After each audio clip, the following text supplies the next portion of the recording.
Judge, I believe the state is moving from a sort of a family member to a plain assault. This is a big deal. A really, really big deal. You know, with an assault of a family member, there is an affirmative finding of family violence. And what that means, if you ever pick up another one, you're looking at a third-degree felony, a minimum of 2 years in prison, a maximum of 10 years in prison, because they can use one plus another one to make them into a felony offense. Do you understand?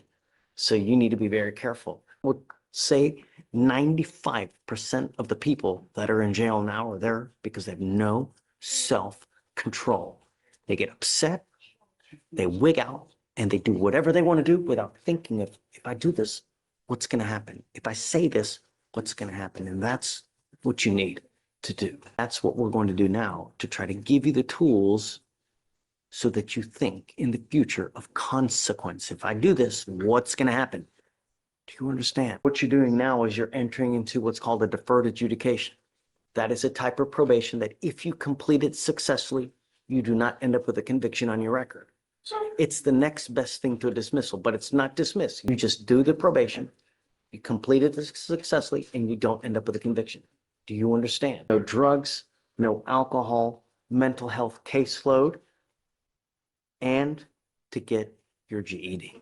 That is probably one of the most important things out of this. You can't go through life without a minimum, a high school diploma, because you will earn, I promise you, you will get menial, meaning you won't get a good job at a minimum with a high school diploma. There is a correlation, a curve. The more schooling you have, the more money you make. That's life. You know, the most important thing, I think, is that we learn self-control, number one. Number two, that he graduates from high school. The minute you get your high school diploma, we'll take you off. All you need to do, learn so that you don't come back and get your high school diploma. And once you do that, we'll terminate you.